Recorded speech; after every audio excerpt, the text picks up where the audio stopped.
Tonight at the movies, for the first time in what seems like forever, there's a rush to theaters to see a new blockbuster on a really big screen. The first commercial feature shot entirely in IMAX raked in more than $264 million worldwide. It was an epic box office weekend for the Odyssey. Christopher Nolan's take on Homer's ancient Greek poem brought in, listen to this figure, $260 million worldwide. That's huge. All things the Odyssey. All things the Odyssey. The Odyssey sailed in the theaters this weekend, and unsurprisingly, it was a big old hit. The Odyssey stormed the box office over the weekend with this year's biggest live-action domestic opening yet. The culture war rages on, and the latest battleground is, oddly enough, centered around a Christopher Nolan film. The Odyssey is cleaning up at the box office, with critics and audiences apparently giving it universal praise.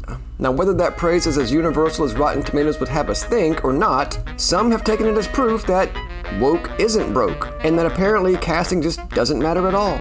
Are they right? Stick around to find out. Now cue the intro.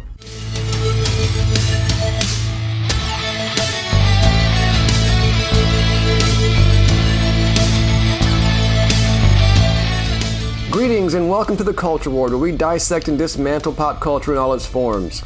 Before we begin, please take a second to hit that subscribe button and help us grow the channel. As always, it really means a lot to us. And don't forget to like and share the video if you enjoy the content. Now, without further ado, let's get into it. Christopher Nolan is probably the single most respected filmmaker in Hollywood. When it was announced in 2024 that he would be adapting the Greek epic The Odyssey, there was a fair amount of excitement. The Odyssey has been around for 3,000 years and is one of the oldest extant works of literature in the world, and it's a foundational component of the Western canon. But it hasn't had a big-budget faithful adaptation in film, unless you include the 1954 movie Ulysses starring Kirk Douglas as Odysseus. So to have one of the greatest works of literature ever produced be brought to life by one of the greatest filmmakers of our generation, naturally, that generated some enthusiasm. But as time went by, numerous red flags began to appear.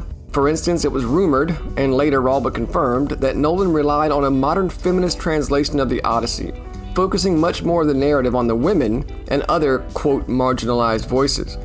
It leans toward deconstructing the hero and amplifying the voices and struggles of the other characters.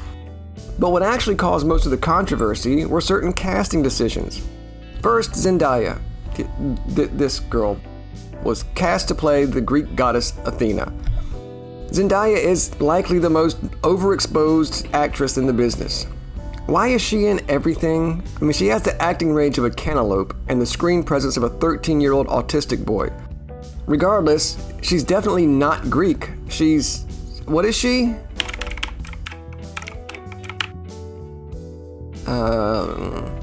Nigerian, German, Scottish? Right, so not Greek. Then it was announced that Lupita Nyong'o was cast to play Helen of Troy, and her sister Clytemnestra. Now this one really upset a lot of people.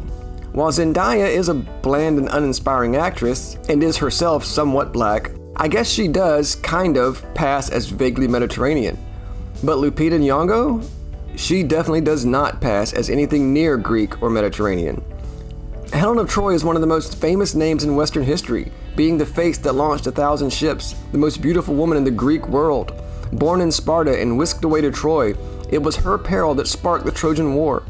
And Lupita Nyong'o does not fit this casting in any way, shape, or form, with the possible exception that you may argue that she is also beautiful. And lastly, there was Elliot Page, the actress formerly known as Ellen Page. Now, this person was originally rumored to be playing the ghost of Achilles, and of course, the outrage was palpable. Now, it turned out that she was cast to play Sinon, a character that wasn't even in the Odyssey, and who I posit is basically a stand-in for Achilles, who turns out to be pretty important to the story.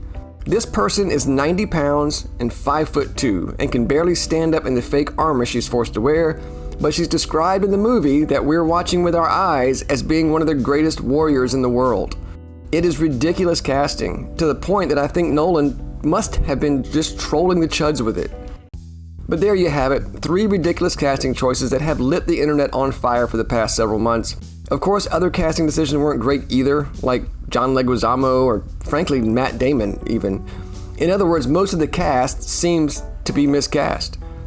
But it was those 3 in particular that centered the outrage. and for good reason that I'll get into a little later. In response to the indignation from the alt-right, the other side mocked and derided their concerns, noting repeatedly that it's a fictional story, who cares what the people look like? Racist, that's who. This was a popular refrain in the corporate media. It's just fiction or fantasy, and therefore it doesn't matter who plays what character. Of course, they refuse to play the same game when it's pointed out that Black Panther is also a fictional story about a fictional character from a fictional country, and therefore it shouldn't matter what color T'Challa is. Likewise, they never explained why it was okay to also race swap real historical figures like Anne Boleyn or Cleopatra either, but whatever. And then the unthinkable happened. Well, not really unthinkable. The Odyssey is making a fortune at the box office.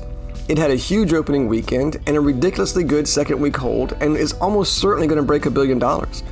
Any honest reporter, though, would have noted that a lot of people, even people who are hypercritical of the controversy, nevertheless expected the movie to do fairly well.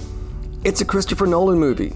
He is one of the last superstars in Hollywood, and people will go see his movies based on his name alone.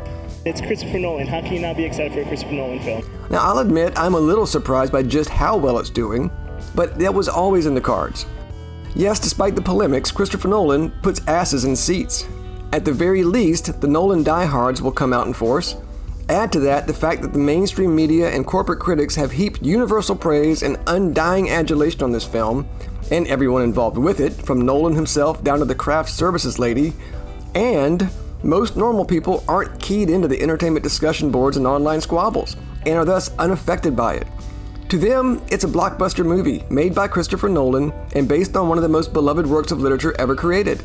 That's why it isn't that surprising that it's doing numbers. However, the corporate cocksuckers immediately try to spin it as proof that they were right, that woke isn't dead, that nobody cares about casting a black woman as Helen of Troy, or a testosterone-infused female the size of a chihuahua as a powerful Greek warrior, except bigots.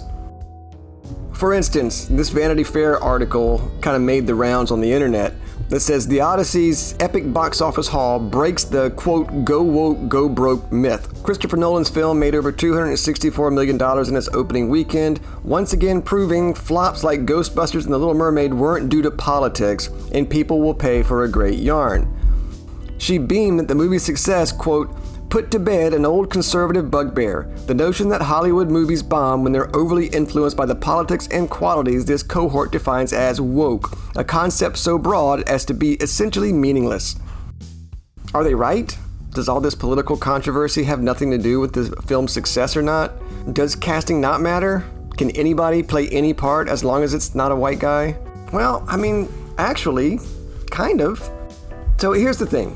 Casting doesn't really matter. I do believe that almost anyone can play almost any part, under normal circumstances, that is. But what is important, and the thing that they can't seem to recognize, is characterization. In other words, the character that is being portrayed needs to be the character that is being portrayed. That's why, most of the time, these race swaps and gender swaps don't work. The character ends up being completely different from what audiences expect, from what the character is described as. Now, as horrific as the concept is to modern sensibilities, that's why, in the past, white actors used to wear blackface to disguise themselves as African Americans that they were portraying on screen. It's why in ancient times, a handful of men would portray all characters in a play, including the female characters, by wearing wooden masks so that the audience knew who they were meant to be. Even though John Wayne was horribly, comically miscast as Genghis Khan, he at least wore makeup and costumes that made him look somewhat more Mongolian. I guess you would call it Asia face.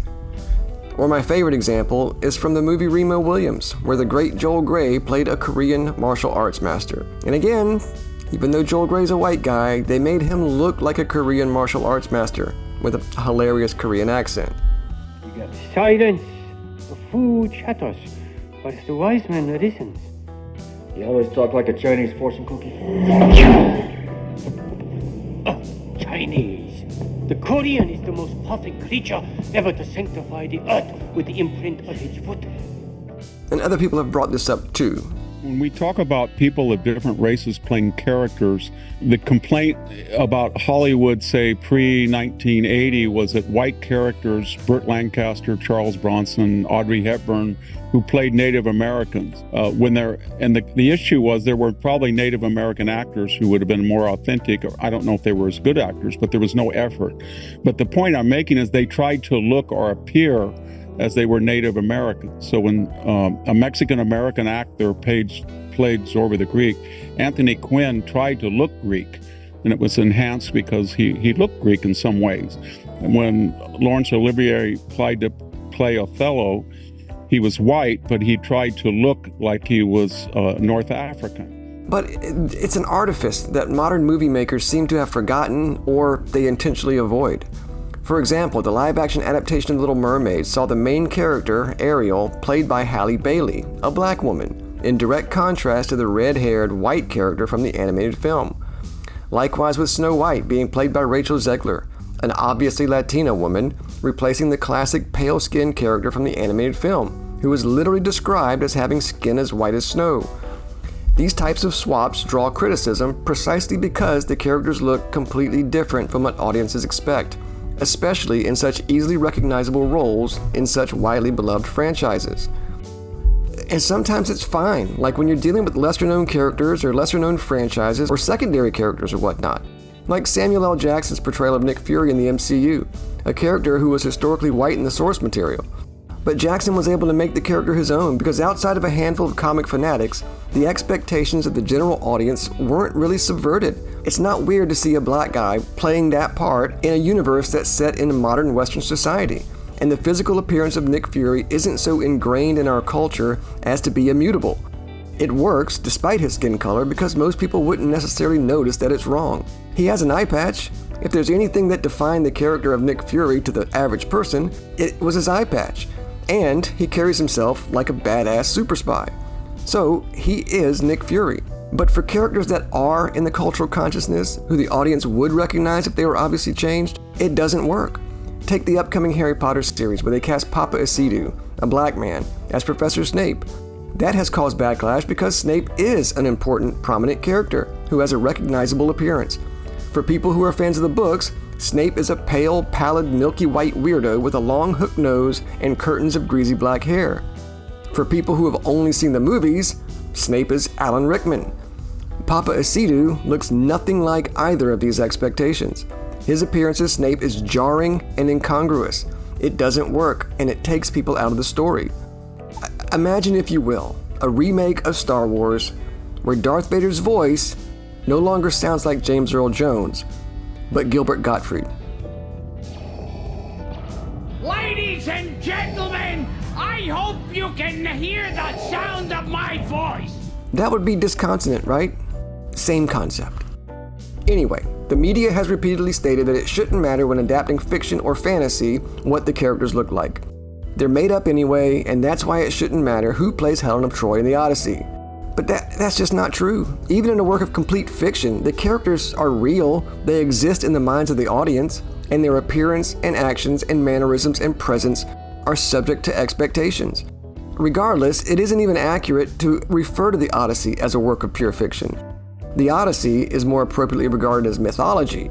In modern civilization, it may be commonplace for us to lump mythology into the same category as fiction. I mean, Zeus, Athena, Poseidon, these are characters from fantasy, right? But not to the ancient people who created these works. The Greek gods were their gods. They existed just as much as Jesus and Allah exist to modern Christians and Muslims. And mythology, including the Odyssey, served as historical narrative that helped shape their cultural identity. The Battle of Troy, the Saga of Achilles, the Trojan Horse, and the Triumph of Odysseus are all foundational legends that the Greek world embraced as part of their shared history and culture. The Odyssey and other similar mythological works was not intended to be a fictional storybook created for entertainment and leisure. It was a cultural guidebook, a morality tale, a parable set against the backdrop of real historical events in real historical places. Thus, the Odyssey is a cultural work created by ancient Greek people for ancient Greek people, centered around the history and culture of the Greeks. Helen of Troy may not have actually existed as a living, breathing person, but she was meant to have. The story of her capture and the ensuing Trojan War and the journey of Odysseus after were all meant to be real events that helped shape the identity of the Greek world. And the characters, both real and imagined, that occupy that world should resemble the people that created it. So it does matter, at least as much as it matters in Black Panther. Honestly, if Lupita Nyong'o had just nailed the audition and had to be cast as Helen of Troy, well, they should have put her in Greek face. I've said the same thing about Papa Aceto as Snape. If he's so compelling as the character, put him in makeup and prosthetics to look like Snape, and your problem's solved. That's what I mean by anyone can play any role, as long as you're comfortable with making them look like the characters they portray. As taboo as blackface is, I personally am okay with whiteface. Aha! Aha! What do you know from funny, you bastard? Anyway, the point is that actors should look like the characters they are portraying. Whether in fiction or otherwise, people have expectations of what characters are supposed to look like. The Odyssey should be filled with people who look Greek, even if none of the actors is actually Greek, as is actually the case in the Odyssey. The fact that it's raking in the cash doesn't change that. The success of this film in particular is a testament to the star power of Christopher Nolan, and honestly the entire cast. But it doesn't excuse the bad casting. And it also shouldn't indicate that doing this shit will always have such a profitable outcome. Again, see Snow White as a counterpoint.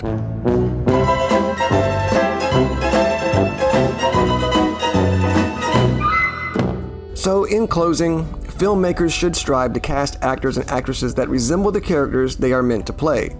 Or maybe it's time to normalize whiteface. What do you all think? Should actors look like the characters they portray, or does it not matter? Does the Odyssey's success change your opinion one way or another? Let us know in the comments below. As always, thank you so much for watching. Please like and subscribe if you enjoyed the video. Bye for now. We hope to see you next time in the Culture Ward.